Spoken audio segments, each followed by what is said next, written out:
Halo Sobat Samakanang, gimana kabarnya? Semoga kalian baik-baik saja ya. Seperti biasa, pada video kali ini kita akan membahas preview cerita Donghua Fated Half Flame Emperor episode ke-13. Yang dimana pada episode sebelumnya, Xiaoyan menemukan bunga api penyembuhan 7 warna, sebuah harta legendaris yang mampu menghidupkan kembali orang mati. Namun, kebahagiaan itu segera berubah menjadi kemarahan, karena bunga tersebut ternyata disegel oleh kekuatan jahat dari klan jahat ekstrateritorial. Oleh karena itu, Xiaoyan meminta bantuan Raja Naga Emas untuk memurnikan segel tersebut. Selanjutnya, dengan kekuatan kuno yang luar biasa, Raja Naga Emas menghancurkan rantai hitam yang mengikat bunga itu dan melahap energi jahatnya. Setelah terbebas, bunga tersebut kembali hidup dan bahkan mulai tumbuh lebih kuat. Xiaoyan pun menyimpannya dengan hati-hati, menyadari bahwa harta ini akan menjadi kunci kekuatan besar di masa depan. Namun demikian, ketika Xiaoyan kembali ke permukaan, situasi berubah drastis. Yueru ternyata telah ditangkap oleh sekelompok musuh yang dipimpin oleh Muller. Dengan kondisi terdesak, Xiaoyan muncul membawa aura kekuatan baru dan langsung menantang mereka untuk melepaskan Yueru. Pertarungan sengit pun tak terhindarkan. Meskipun Muller memiliki kekuatan lebih tinggi dan bahkan menggunakan teknik Dao tingkat abadi, Xiaoyan tidak mundur. Ia mengaktifkan teknik rahasia yang meningkatkan kekuatannya, lalu bertarung secara brutal dengan serangan demi serangan yang mengguncang seluruh danau. Akan tetapi, di saat kritis, Xiaoyan memanfaatkan serangan jiwa dan kombinasi teknik apinya untuk membalikkan keadaan. Dengan ledakan dahsyat dari teratai api, ia berhasil mengalahkan Muller dan memaksanya mundur dalam kondisi terluka parah. Pada akhirnya, setelah pertempuran berakhir, Xiaoyan memberikan buah giok bulan sabit kepada Yueru, sekaligus membuktikan kekuatannya kepada semua orang di sana. Dengan demikian, ia tidak hanya mendapatkan harta langka, tetapi juga memperkuat posisinya sebagai sosok yang tidak bisa diremehkan, sambil melangkah lebih jauh menuju misteri dan kekuatan yang lebih besar di reruntuhan tersebut. Dan itu merupakan inti cerita pada cerita sebelumnya. Kalau begitu, sekarang langsung saja kita masuk ke bagian cerita terbaru.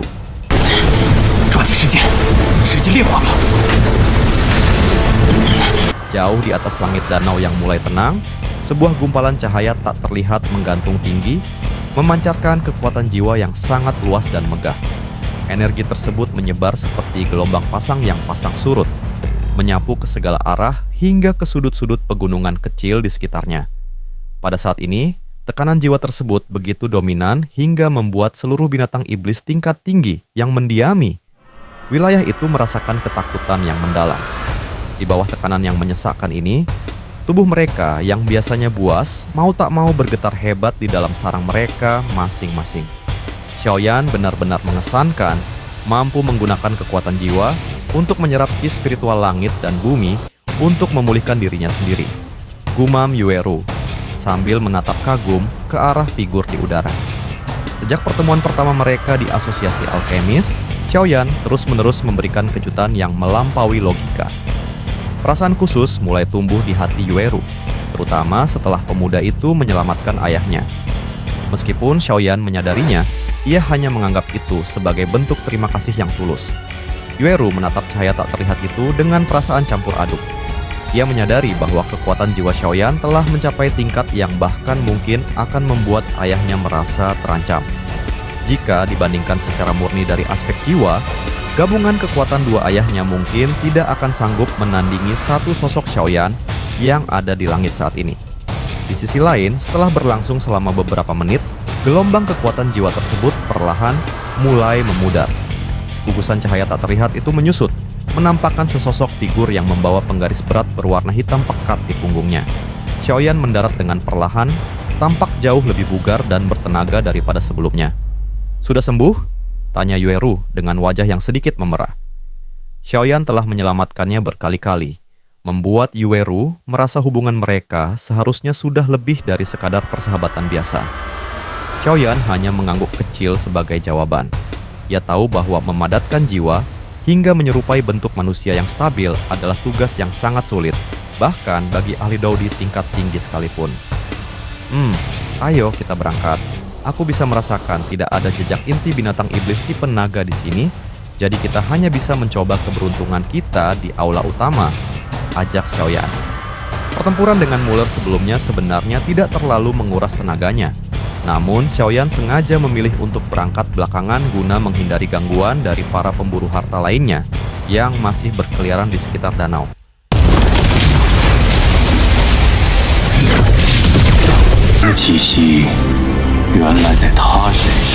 Waktu berlalu detik demi detik, seiring dengan semakin banyaknya orang yang berkumpul di kedalaman reruntuhan. Sebuah pintu batu kuno yang sangat besar kini menghalangi jalan menuju aula utama. Semua orang tahu bahwa di balik pintu ini tersimpan kekayaan tanpa batas. Teknik dao tingkat abadi, teknik kultivasi langka, hingga harta karun langit dan bumi. Namun, karena adanya batasan kekuatan di dalam reruntuhan, mereka tidak bisa memaksa masuk dan hanya bisa menunggu segel pintu tersebut melemah secara alami dalam waktu sekitar 3 hari. Malam pun tiba, menyelimuti reruntuhan dengan udara yang dingin.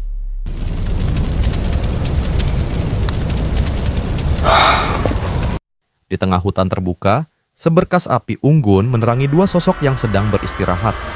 Xiaoyan baru saja menangkap seekor binatang iblis tingkat rendah untuk dipanggang. "Cicipi ini," ucapnya sambil memberikan sepotong kaki ayam panggang kepada Yueru. Meskipun seorang ahli Daudi dapat bertahan hanya dengan menyerap energi alam, Xiaoyan lebih suka menikmati makanan nyata untuk menjaga suasana hatinya. "Aku tak menyangka daging panggang buatanmu seenak ini," puji Yueru sambil merobek potongan daging dengan anggun. Xiaoyan tertawa terbahak-bahak dan mulai melahap suapan besar. Namun, suasana santai itu seketika pecah saat 3 helai daun yang membawa energi luar biasa melesat tajam ke arah mereka. "Yueru, hati-hati," teriak Xiaoyan dengan sigap. Api surgawi di sekeliling tubuhnya langsung menyambar, melenyapkan ketiga daun tersebut menjadi abu sebelum sempat menyentuh mereka. Dengan kekuatan jiwa yang tajam, Xiaoyan segera mengunci posisi penyerang tersebut. "Keluarlah," teriaknya sambil menembakkan nyala api putih susu ke arah sebuah pohon besar yang rimbun. Di sisi lain, sosok misterius itu melompat turun dari pohon dengan tawa kecil. "Ditemukan ya." Seorang pria dengan tubuh kokoh seperti menara besi melangkah keluar dari kegelapan hutan. Matanya dipenuhi keinginan bertarung yang kuat, menyerupai kera yang ganas. Pria ini adalah Sun Ming, salah satu dari 8 jenius keajaiban kota besar yang kekuatannya setara dengan Muller, seorang Daudi bintang 3 tahap akhir dan maniak pertempuran sejati. Orang yang tidak bersalah tidak tercela, tetapi menyimpan harta karun adalah kejahatan. Buah giok bulan sabit memang benda bagus, tapi tanpa kekuatan, itu hanya akan membuang nyawamu, ujar Sun Ming sambil menyeringai. Xiaoyan menjawab dengan dingin, "Itu bukan urusanmu." Meskipun Sun Ming memiliki tingkat kultivasi di atasnya, Xiaoyan sama sekali tidak merasa gentar. Ia memiliki 3 transformasi, misterius api surgawi, teknik dao tingkat abadi, serta efek penekanan alami dari api surgawinya. Sun Ming menatap Xiaoyan dengan hati-hati, lalu tiba-tiba melambaikan tangan untuk pergi. "Aku datang hanya untuk memastikan apakah rumor tentangmu benar. Ternyata kau memang lawan yang sangat tangguh. Mari kita bertemu lagi di kedalaman reruntuhan." Xiaoyan hanya tersenyum tipis, membiarkan tantangan itu menggantung di udara malam yang dingin. "Apa sebenarnya yang kubawa sehingga menarik perhatian mereka secara khusus?" tanya Xiaoyan dalam hati dengan dahi berkerut. Menurut analisis Raja Naga Emas, kemungkinan besar itu adalah api surgawi miliknya. Meskipun manusia mati hidup memiliki sifat dingin yang ekstrim, mereka seringkali mengincar harta karun alami seperti api surgawi untuk eksperimen alkimia terlarang yang aneh. "Lupakan saja, kita hadapi saja mereka selangkah demi selangkah," gumam Xiaoyan tenang. Malam berganti sunyi dan 3 hari penantian berlalu dalam sekejap mata. Segel kuno yang menempel pada pintu batu raksasa di hadapan masa mulai meredup dan melemah secara signifikan. Pintu itu akan segera terbuka. Di depan gerbang, terbentang lautan manusia yang penuh sesak. Penantian membosankan mereka, akhirnya mencapai puncaknya. Tiba-tiba, ruang di hadapan mereka terdistorsi hebat, disertai suara gemuruh seperti air bah.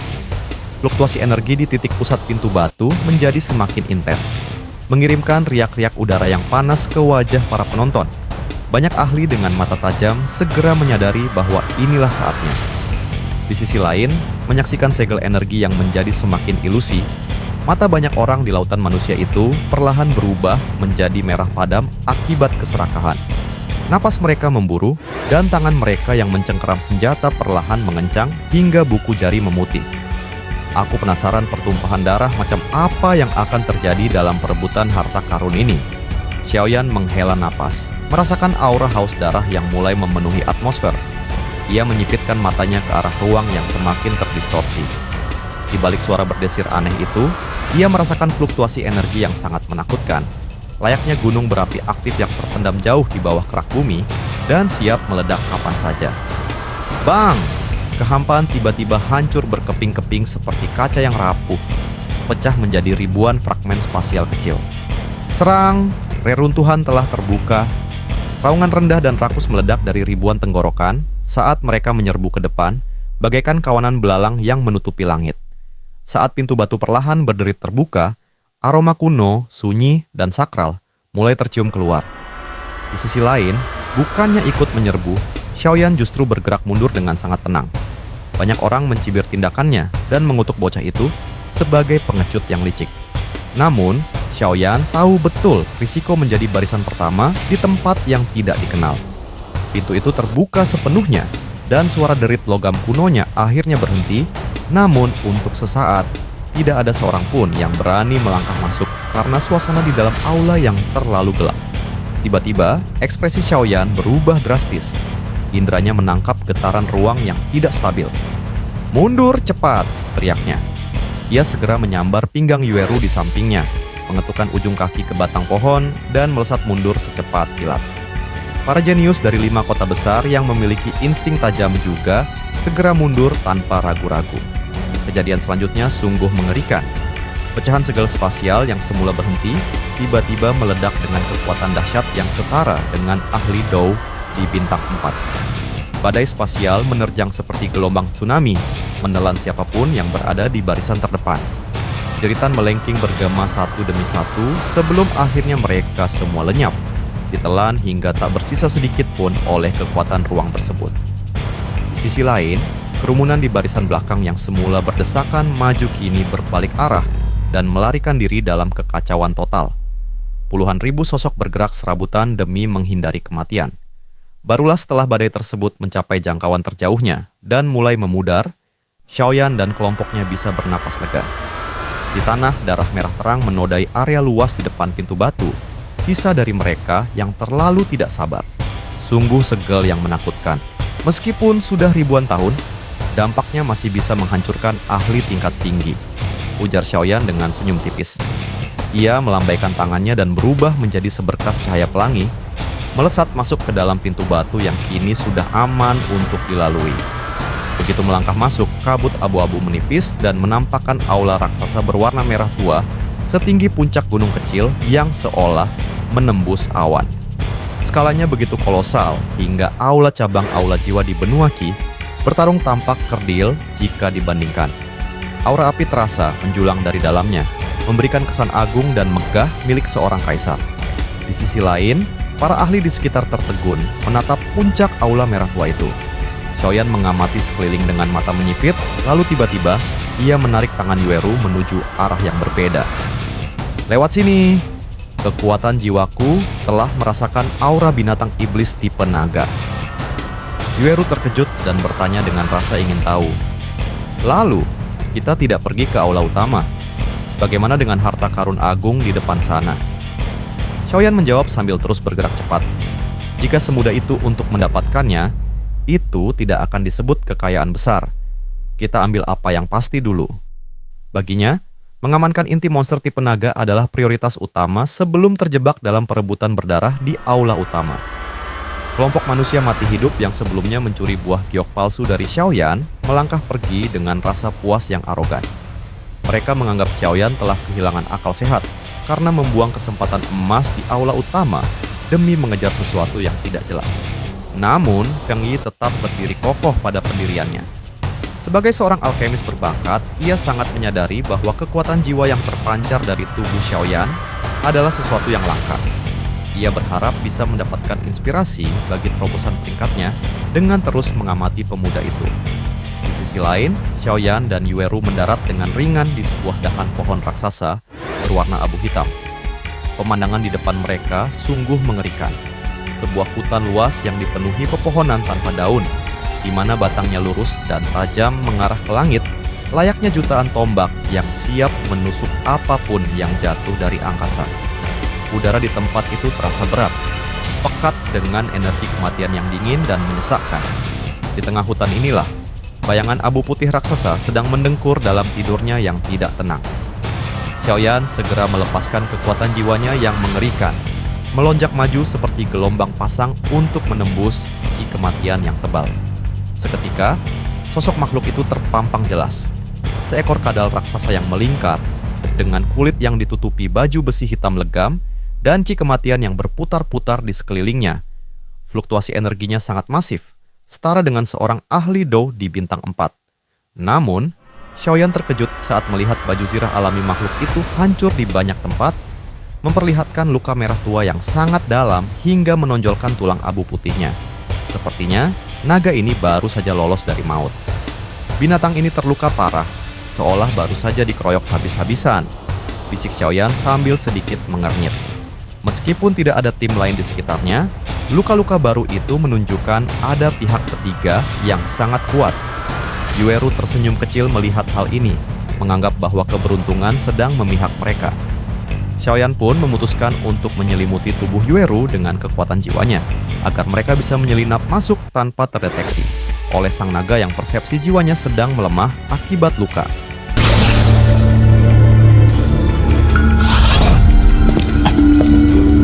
Di sisi lain, ketenangan hutan tombak itu mendadak hancur total. Pintu masuk gua, tempat sang kadal naga iblis bersemayam kini, dikepung oleh puluhan sosok berbaju putih yang memancarkan aura dingin yang sangat mencengangkan. Kehadiran mereka bahkan membuat suhu di wilayah tersebut turun drastis hingga embun membeku.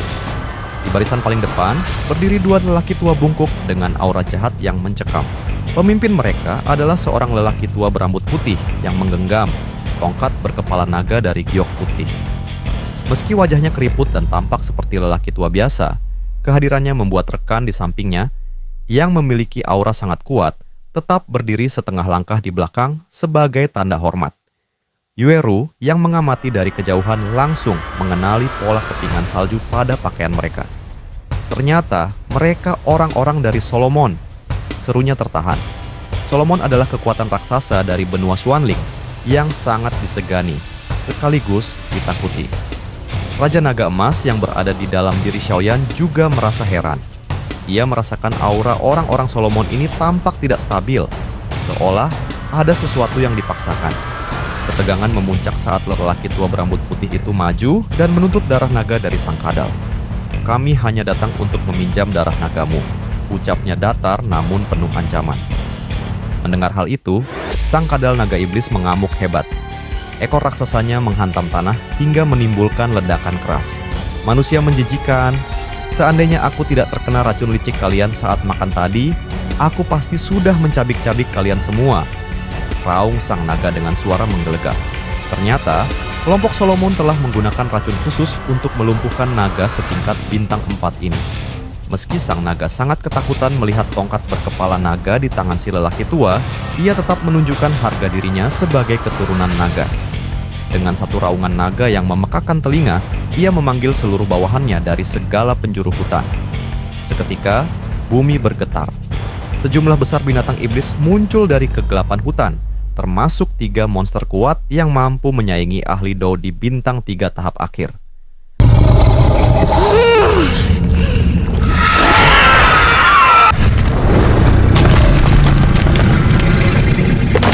Menyadari situasi telah berubah menjadi pertempuran terbuka yang kacau, pemimpin Solomon berteriak, "Sialan, makhluk ini memanggil bantuan. Bersiaplah bertarung. Kalian semua tahan binatang-binatang itu. Kakak kedua, ikut aku untuk segera menghabisi naga ini." 罗秉全许了我一些好处。